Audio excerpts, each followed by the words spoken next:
is doing really well. All right, let's try this again. Oh my gosh, it's so loud for all of you.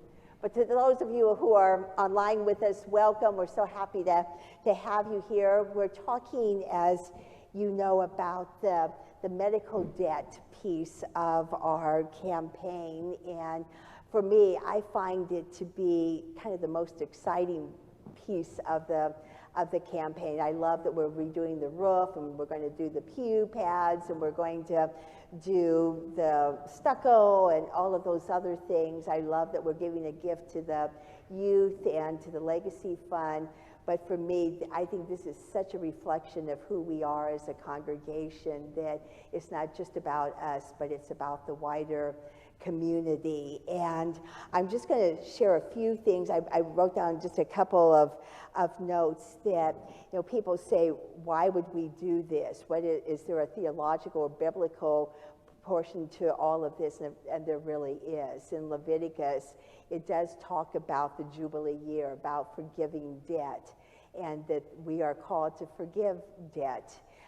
When we say the Lord's Prayer, and when we say it the way God ordained it to be said, forgive us our debts as we forgive those who are debtors, or whatever, however that goes, I have to think about that for a second. Yes, exactly. A lot of people say trespasses or sins and that sort of thing, but that was really what it meant to say, was that we forgive debts, and to help us forgive those because that was one of the hardest things to do, was to forgive people's financial indebtedness in that time, and so forth. And of course, we can talk about indebtedness in terms of God's love for us and what we've done and how God forgives and so forth. But actually in the Lord's Prayer, that's what it talks about. There's that also wonderful parable about the young man, the servant who went to the owner of the farm and said, forgive my debt and so forth, and he said, I will do that. Then he goes and makes other people pay, and God says, that's not how it works. You forgive because you've been forgiven, and it goes on. It's kind of a pay it forward. So that there is a theological, spiritual, biblical piece to this. But this $100,000 is so significant because it can make a real difference in the lives of so many people. Today, about 23 million people in the United States are overwhelmed by medical debt, and which is huge. And according to a recent report, low-income families and people with disabilities or serious diseases like cancer tend to owe so much because of that. It just takes one car accident, one injury, one cancer diagnosis, something happening to your child, and the debt starts to increase. So today, people in the U.S. owe an estimated $195 billion in medical debt. And while we are not talking about people who can pay and should be paying, that's not where we're going to alleviate the debt from. We're alleviating the debt from those who cannot get out from under it. No, they've got caught in that cycle, and they pay off what they can, but the interest compounds and so forth, and they just keep going and going. It changes how they can live their lives. They get those awful calls. They're scared. They can't send their kids to college. They can't buy a home. They can't even sometimes rent an apartment because people will look at their medical or their financial record. So anyway, that's a whole long spiel. So let's watch this first video here, and I'll tell you a little bit more about what we're talking about. I want to start where I ended there in your introduction, and that is with medical debt.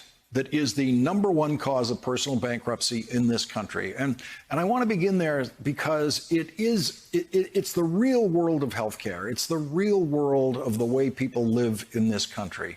And a lot of that is getting lost in the way we are covering the day-to-day give and take on this tax proposal versus that tax proposal to pay for the programs that President Biden is trying to advance. And inside those programs, there is an awful lot that is meaningful and important to real people in their lives, especially people, for example, struggling with medical debt and the personal bankruptcy that can follow that.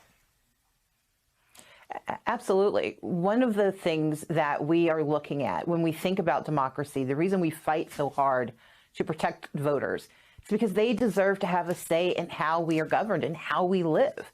And we know that medical debt affects 1 in 5 Americans. 1 in 5 Americans has unpaid medical debt. $140 billion is on the books. And that's why Fair Fight is so proud of the work we were able to announce today, where we wiped $212 million worth of unpaid medical debt off of the table for more than 108,000 people across 5 states, southern states and the state of Arizona. And we did it because we understand that medical debt is not just a drag on the economy, it is a drag on the future. These are communities of color. These are Southerners. These are parents with children who can't get loans, who face personal bankruptcy, as you noted, but they also can't start a business. They can't get a credit card. They can't get to work because they face this scourge. And so together with RIP medical debt, we were able to buy that debt. $1.3 million went in and $212 million came off the table. And that's just the beginning, because we know the work that has to be done to end medical debt is not just about what Fair Fight was able to do today, but it's about 108,000 people who might be able to breathe a little deeper sigh of relief, because they know that they don't have to wait for their callous, failed leaders, these so-called putative governors who are refusing to do their jobs and take care of those they were elected to serve.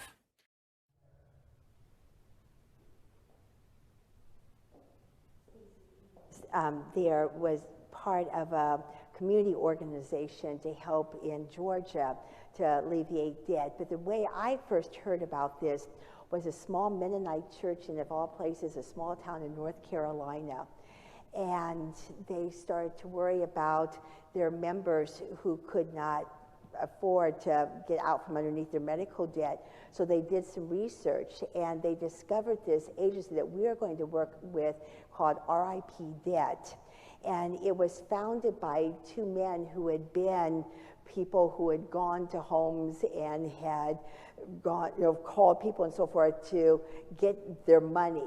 Those folks who kind of go after folks to do it, and they hated the job. They hated it, and they decided what would happen if we bought up from, people just want you to pay your money. They just want some money back. If we bought up the medical debt, and sometimes pennies on the dollar, you don't have to pay like $100,000, but we'll give you $10,000 for this $100,000 debt, or we'll give you $50 for this $5,000 debt, and so forth, and then to pay it off and so forth. So that's how it really starts. And as you all know, medical debt can be so stressful, and as you heard, it's the common factor behind bankruptcy, and it's even driven people to forego care out of fear that they won't be able to afford it. So there are many people who go without the medicine they need or the health care they need, or even food or decent shelter and so forth, just because they're caught in that system. So let me show you what churches are doing, and then I'll come back and talk a little bit more about this. So if you want to do the video, Chris.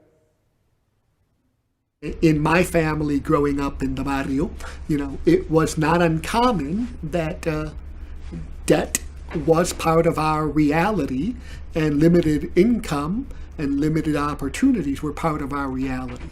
Like other families, we too struggled to pay our bills, struggled to live.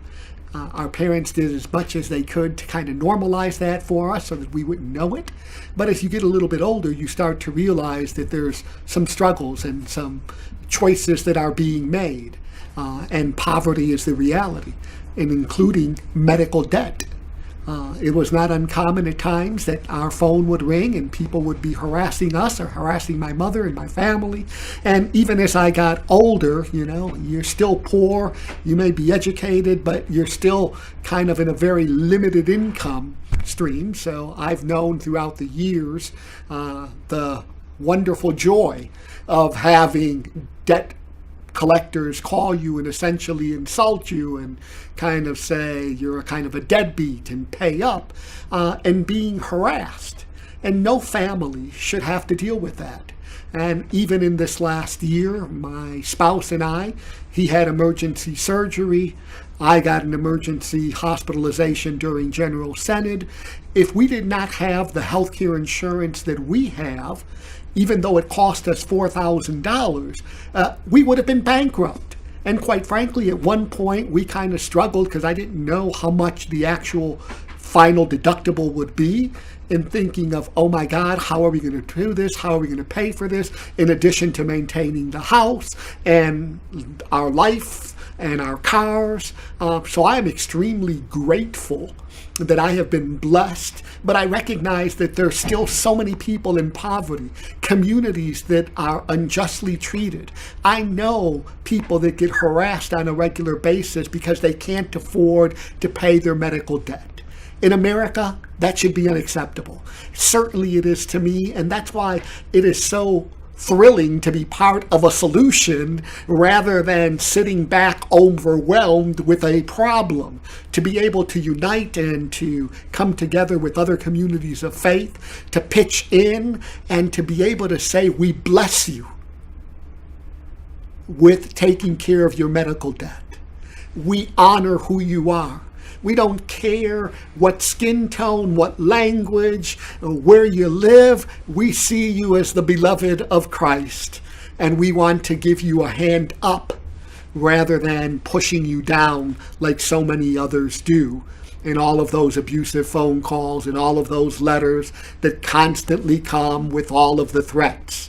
On this day, we say you are blessed. Your debt is forgiven.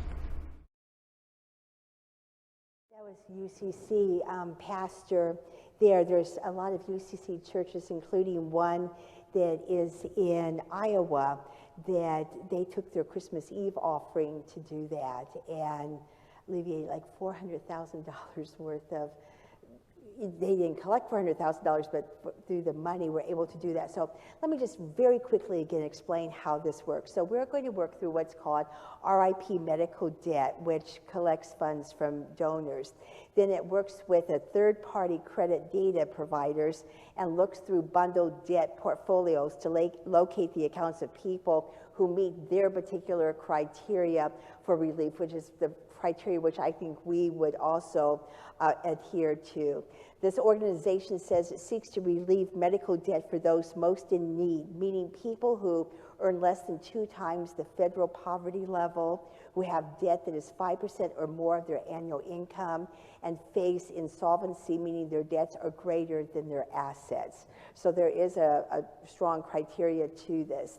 Many of those portfolios have passed through several collection agencies, and debt buyers know that it would take them months or years to collect. So RIP Medical Debt negotiates with them to buy the portfolios at a steep discount, saying it averages a penny on the dollar. So in other words, wiping out $100 of medical debt, they will do for $1.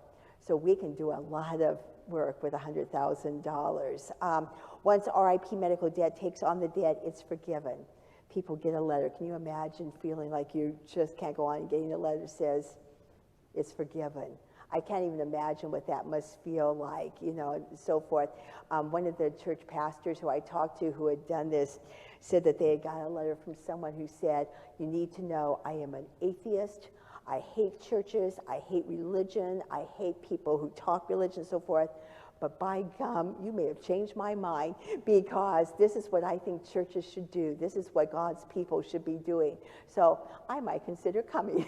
I don't know whether you ever did or not, and as I mentioned, the nonprofit was started by these 2 former debt collectors, and they have been, since 2014, working on this, and I love their quote. As a collector, you don't think about forgiving the debt, you collect the debt. I never thought about all the hardship of the people who couldn't pay. I just thought, hey, all I'm trying to do is find the people who can pay. Now I'm trying to find the people who need help. And since RIP Medical Debt began, it's eliminated about $1.5 billion in medical debt for more than 700,000 people. Isn't that amazing? So it's freed a lot of people up. So I have one more very short video to show you, but do you have any questions or thoughts about this? Yes. We will stay within our community. We made that commitment that this will be, and it may even be some of our own church members, you know, who we will be helping.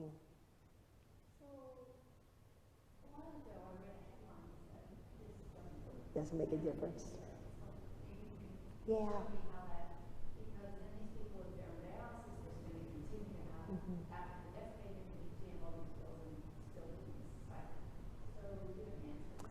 I don't.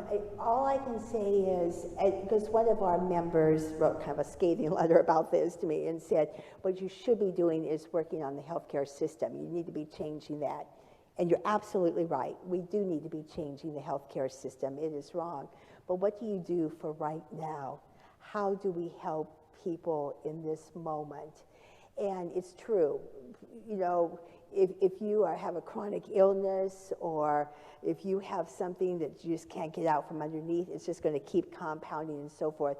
But you can help provide relief, because the more it is, the less likely you are to be able to afford your food, your medicine, and so forth. So for this moment, will help. There were some responses to that which were interesting. I also, this person sent me that, you know, yeah. Yes, exactly. And, you know, we'll always find something wrong with this. And again, I know a lot of people feel like, look, I have worked hard my whole life. Why would I help someone else who just isn't paying? Oh my gosh. It's rained. All right, let's pay attention. Are you all dry at this moment? All right, we'll see how this works. Yeah, and so forth. But again, I think it's for now. We're helping, but we also need to work on the healthcare system. Yes.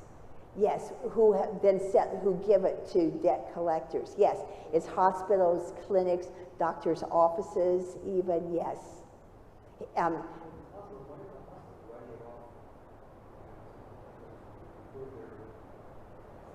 Because they're profit-making institutions, and they will do some. You know, occasionally you'll hear Baptists say, this is what we've done to participate or to help people out. But it's so much.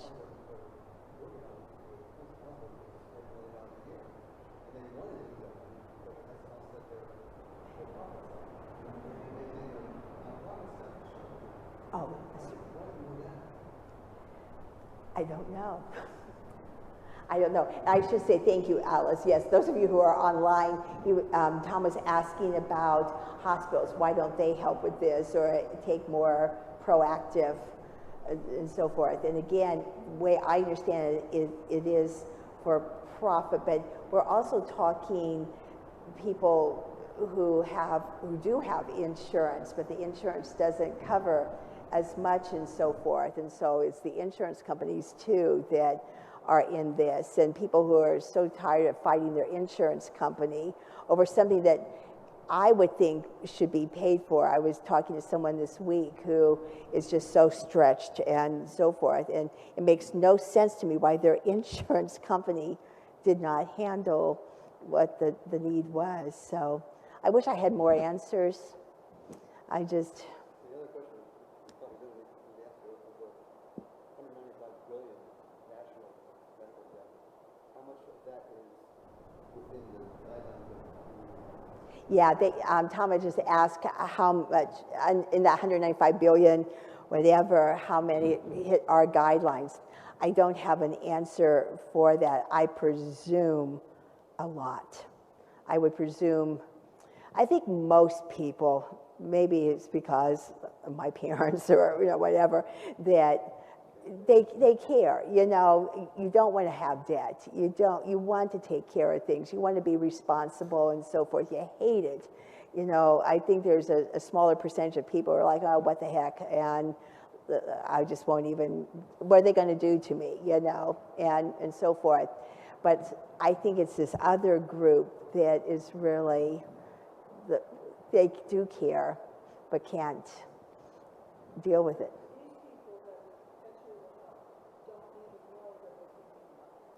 That's right. That's right. Surprised. Just surprised. Yeah. Yeah. And Alice just asked, again online, how do the people hear about this? They get a letter.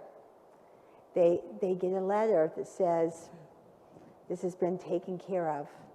And our name could be attached to that letter that says that the Coral Gables Congregational United Church of Christ has taken care of your debt. And not that we're looking for a thank you. We maybe will never hear a thank you, and that is fine. You do it because it's the right thing to do, isn't it? So, hypothetically, if we don't reach the million, are we going to cut back on the 100,000? Yeah, well, I mean, we will. It's all, yeah. There is a priority list. Hopefully, we'll get some of that. Absolutely. I think we're going to be okay. You know, we have another 500,000, or less than 500,000 to raise, but I have such faith in this congregation and these people, and I think we're going to make it. I really do. The fact that in such a short time we've already hit that mark speaks volumes, I think, about generosity and thoughtfulness and creativity, because I know a lot of people have been creative about their finances and to figure out how they can do this in unique, special ways. And it's kind of a once-in-a-lifetime thing, I think. So we've already embarked on the roof. Uh-huh. I've heard people, I don't know if we're very anxious to get the new Q cushion. Yeah. Is that? It's, we're ready. We're ready. Now that we've raised half of the goal, is there any reason not to do that? No, there's not. We will take that on and so forth. You know, what people have done is pledge for 3 years. And so we don't necessarily have all of that money right now. So we have to kind of wait to be cash fluid and so forth. We can borrow, but, you know, we want to be a little careful about doing that, or borrow against the trustees, you know, and so forth. But we would rather have the cash in hand. And so we're... It is, at this point, 70,000. So, yeah. But the roof, we do have another gift coming in. It was a matching gift who said they would give us 50 if we got that. We've got it, so the 50 is coming in. Yeah. There's all these little negotiations you have to do. Exactly. You should see my sheet. Yeah, like, okay. So, but yeah, and I feel like the people are really good for it. And again, a campaign of this extent needs 3 years to do. Like, I know when Rick and I pondered our gift, you know, we could have done a certain amount this year, but over 3 years we could do so much more. And so I'm grateful to have that 3-year time. Good. One more video? Short but sweet. Okay. Thanks, Chris. Imagine finding out that your medical debt has been completely wiped out, and then you go on to learn that it's been paid in full by complete strangers. Well, for 2,000 Michiganders, that dream has become a reality thanks to this local church. Nearly $2 million paid in full by the not-for-profit organization RIP Medical Debt through donations from Grand Rapids First Church. And I just happened to be one time in the Dallas-Fort Worth Metroplex, and I saw this church about a little over a year or so ago where they had canceled out some medical debt for people, and I wondered, how did they do that? And so as I began to investigate, we got connected with the organization that helped them. Pastor Sam revealed the news during Sunday's church service, and at first, the congregation didn't know what to make of it. I told them I had a special announcement, and we had already allocated dollars set aside through our missions and our benevolence program to do this. And so I was going to tell them we were going to do this, and at first they didn't quite register. It was because nobody does this kind of thing. They just didn't register with them, and finally they started realizing what we did. And they started clapping, and then people started standing. This donation gifted to random Michiganders abolishing their crippling medical debt with no strings attached. I thought, what an incredible way to show people who feel so burdened down. And most of these people that they selected are at poverty level, that RIP Medical selects are at poverty level. And then to have this medical debt that you cannot control come on your life, and then someone is hounding you to pay it, and you know there's no way to pay it. When we saw that opportunity and thought, boy, we could really alleviate a burden. And for the thousands of unknown recipients, Pastor Sam shares this heartfelt message. What I'd really like them to realize is when you thought everybody forgot you, you weren't forgotten. God didn't forget you, and His people didn't forget you.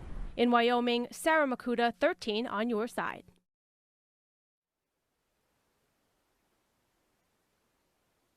Kind of it. Yeah, I think it's very exciting and a good thing for us to, it makes sense to me for us to do that out of this. And, you know, so much of what we're giving to is about us here and, you know, roof and stuccos. And we need all of that because we want this church to continue for the next 100 years. We want it to be a witness. I think this church has such a special witness in this community and state, nation. So, but this adds to it, I think. So, thank you all. Thank you.